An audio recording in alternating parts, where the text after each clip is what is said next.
আপুনি 500 টকা দি 5 লাখ টকাৰ নাম গটা এটা সিস্টেম নকৰিব। আপুনি যদি সঁচাকৈ দুখীয়া মানুহক দিব বিচাৰিছে বা বানপীড়িত ৰাইজক দিব বিচাৰিছে এনেকুৱাকে দিয়ক যাতে কাইলৈ আপোনাক কোনোবাই প্ৰশ্ন কৰিলে যাতে আপুনি দেখুৱাব পাৰে। আপোনালোকৰ যোগেদি এইটোৱে ক'ব বিচাৰিছো যে উজনি হওক নামনি হওক সকলো মানুহে বুজি পাব লাগে যে আমি অসমীয়া যুৱ মঞ্চই 71ৰ পিছত অহা যিসকল অবৈধ বাংলাদেশী সেইসকলৰ আমি শত্ৰু। আমি হিন্দু মুছলিম অসমীয়া জনতা কোনোদিন কৰা নাই না, মই নিজে কৰিছো। কাৰণ আমি নিজেই ঈদ পালন কৰো। ইয়াতে মানুহ আছে, আপোনাক দেখাই দিব পাৰো, নামটো নকওঁ, মোৰ মামা গপ মামা কৈ দিছো বাৰু। গতিকে আমি নিজে ঈদ পালন কৰো বা নিজে আমাৰ লগত তেওঁলোকে আহি বিহু খায় বা বিহু থাকে, তো তাত কোনো আমাৰ ভেদ ভাৱ কেতিয়াও নাই। কিন্তু এইটো কথা যে অকমান আগতে আনফাৰ চাহেবে কৈ গ'ল যে 71ৰ পিছত অহা যিসকল বাংলাদেশী সেইসকলক আমিও ছাপৰ্ট নকৰো। গতিকে আমি একেলগে আন্দোলন কৰি যাম, চলাই যাম। চৰকাৰে যেনেকে বিচাৰিছে আমি চৰকাৰৰ লগতো আছো। গতিকে সদায় আমি একত্ৰিত হৈ এইখিনি কৰি যাম। গতিকে আমাৰ কোনো ধৰণৰ কেতিয়াও ভেদ ভাৱ নাই, আজি স্পষ্ট ভাষাৰে কৈছো। কিন্তু আমি সদায় অবৈধ বাংলাদেশীৰ ক্ষেত্ৰত আমাৰ যি পদক্ষেপ আছে সেইটো থাকিব, চলি থাকিব। 71ৰ পিছত অহা যেনেকে আজি আলফা চাহ বা আজি সকলোৱে আমি একত্ৰিত হৈছো, দেখিছে আপোনালোকে। গতিকে কথা ইমানখিনিয়ে। আৰু এটা কথা আপোনালোকৰ যোগেদি এখনকো আমি ক'ব বিচাৰিছো, আজি ধৰি লওক তেওঁ যেনেকে 2 কোটি তেনেকে আগবঢ়াইছে 2,25,00,000। তো গতিকে আমি এইটোৱে কৈছো, অনাগত দিনত যাৰ যাৰ দুখীয়া শ্ৰেণী ইতিমধ্যে ঘৰ চৰ কমপ্লিট শেষ হৈ গৈছে, ঘৰ বা ইতিমধ্যে চৰকাৰ হওক বা বিভিন্ন ধৰণৰ ইউটিউবাৰসকলে বনাই আছে। কিন্তু মই এটা ভাবিছো যে কাৰোবাক যদি পৰা যায় সংস্থাপন দিয়া এটা যত্ন কৰিবৰ বাবে মই তেওঁলোক অনুৰোধ জনাইছো। কাৰণ বহুত দুখীয়া শ্ৰেণী পঢ়া শুনা ল'ৰা এতিয়া মানে ধৰি লওক সংস্থাপনৰ কাৰণে বহুত দিগদাৰ হ'ব। গতিকে সেইখিনি যদি পাৰে অলপ চাই দিব। আৰু বাকী আপুনি যিখিনি যেনেকে এতিয়া আপুনি একাউণ্টৰ যোগেদি কৰিছে সেইটো একদম মানে লিগেলি হ'ব।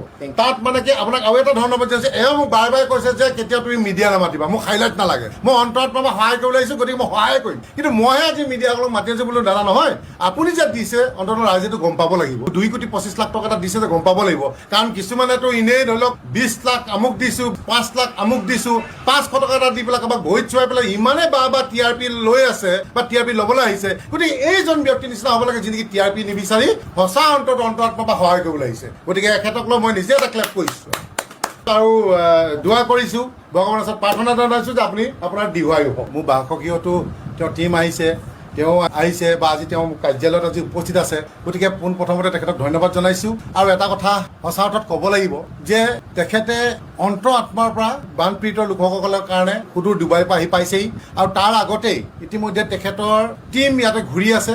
আৰু আজি তেওঁ আহিছে, কিন্তু ইয়াৰ আগতে প্ৰায় 30 লাখ টকাৰ সামগ্ৰী বিতৰণ ইতিমধ্যে তেওঁৰ টীমে কৰিছে বিভিন্ন জেগাত। গতিকে তেখেতে 2-এটা জেগাত ঘূৰিছে, তেখেতে দেখিলে যে সঁচাই পৰিস্থিতি বহুত বেয়া। গতিকে তেওঁ নিজে বিবেচনা কৰি পেলাই আকৌ 75 লাখ টকা তেখেতে আগবঢ়াইছে। বহুত এখন মানে এজন ইমান ডাঙৰ অন্তৰৰ মানুহ বুলি ভবা নাছিলো, কিন্তু আজি আহি মোকো নিজৰ ল'ৰা তুল্য বুলি ভাবি ল'ৰা হিচাপে আজি কৈছে, সঁচাকে ভাল লাগিছে। গতিকে আৰু এটা কথা ক'ব বিচাৰিছো, তেখেতে আৰু এটা গুৰুত্বপূৰ্ণ কথা ক'লে যে তেখেতে বুজি পালে। আৰু এটা কথা ক'ব লাগিব, এওঁৰ যোগেদি ভাৰতৰ জমিয়ত উলেমাৰ যিটো এটা সংস্থা আছে, সেই সংস্থাটোৰ পৰাও কিন্তু 1 কোটি টকা তেওঁৰ যোগেদি আৰ্চাদ বদৰি চাহাবে 1 কোটি টকা ঘোষণা কৰিছে তেওঁৰ যোগেদি। গতিকে তেখেতলৈও আমি আপোনালোকৰ যোগেদি ধন্যবাদ জ্ঞাপন কৰিছো। আৰু এটা কথা, মানুহৰ বাবে এই আনফাৰ চাহাবে যে আজি ওলাই আহিছে, কিন্তু এটাই কথা মোক তেখেতে ফোনত কৈছে যে আকাশ, মই যি পইচাটো এতিয়া আগবঢ়াম, ইতিমধ্যে সামগ্ৰী আগবঢ়াই গলো, এই পইচাখিনি কেনেকে দিলে ভাল হয় ময়ো চিন্তা কৰিছো, তুমি কোৱা। মই কৈছো দাদা চাওক, যে আপুনি 500 টকা দি 5 লাখ টকাৰ নাম গটা এটা চিষ্টেম নকৰিব।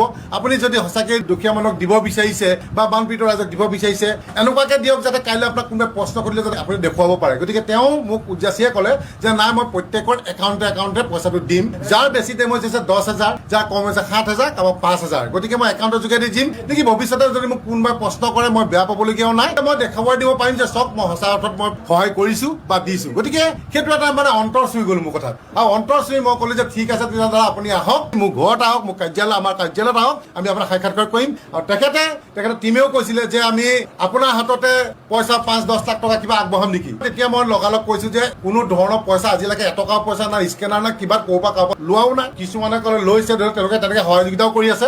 আমি আজিলৈকে লোৱা নাই, যি পাৰিছো নিজভাৱে সহায় কৰি গৈ আছো। দাদা আপোনাৰ ফাউণ্ডেশ্যনৰ পৰা যেনেকে আপুনি টীম পঠিয়াই মানে তদন্ত কৰি তদন্ত কৰি দিছে, তেনেকে দিয়ক, যিখিনি পাৰো আমি সহায় কৰি দিম। ভাৰতীয় জমিয়ত উলামাৰ সভাপতি হজৰত মৌলানা আৰশাদ মদনী সাহেবে তোক মোক ফোন কৰি ক'লে অল ইণ্ডিয়া জমিয়তৰ পৰা আমি আৰু 1 কোটি টকা দিম, যিভাৱে তুমি বিতৰণ কৰি আছা 10,000, 5,000, 7,000 টকা, এনেকুৱা প্ৰত্যেক একাউণ্টত ডকুমেণ্ট সহ আমাক লাগিব, আমি একাউণ্টৰ পৰা পইচা দিম। এতিয়া আমাৰ 30জনীয়া টীমে যোৱা 10 দিনৰ পৰা ছাৰ্ভে কৰি আছে।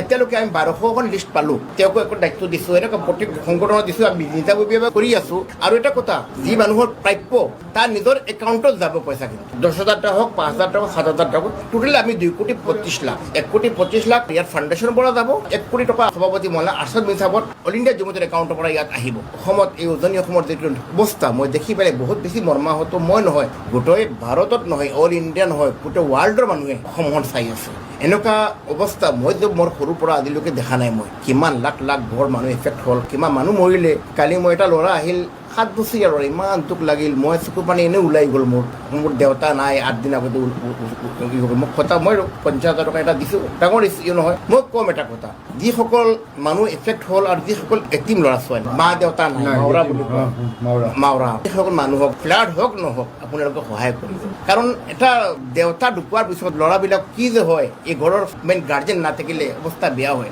আমাৰ মানুহে কি কয় মৰাৰ পিছত 4-5 দিন লগত যায় আহে পিছত যে এই মাইকী মানুহৰ কি হৈ আছে এই ল'ৰাবিলাকৰ অৱস্থা কি হৈছে কোনে নাচায় আমি মানুহৰ বাবে সমাজ সেৱাৰ কাৰণে আমি আহিছোঁ পলিটিক্স নাই আমাৰ আমি পলিটিক্সৰ পৰা বহুত দূৰত নিজাববীয়া আমি কোনো পলিটিক্স নকৰোঁ আমি সমাজৰ কাৰণে সদায় কাম কৰি যাম আজি আপোনালোকক মই আপোনাক আশ্বাস দিছোঁ আজি মই আকাশ শইকীয়া তেওঁৰ লগত মই কথা দিলোঁ যে আপোনালোক যেতিয়া কোনো মানুহ বিপদত পৰিব সমাজ সেৱক মই ডুবাই থাকোঁ ক'ত থাকোঁ মোৰ ফাউণ্ডেশ্যনৰ পৰা মোক ক'ব এইজন মানুহ মহিলা বিপদত পৰিছে তেওঁৰ হাজবেণ্ড নাই এই ল'ৰাটোৰ দেউতা নাই আপোনালোকে খালি ক'ব মোক মানুহজনৰ কেঞ্চাৰ হৈ গ'ল মই যিমান পাৰোঁ আপোনালোকক সহায় কৰি যাম ইনশাআল্লাহ তাআলা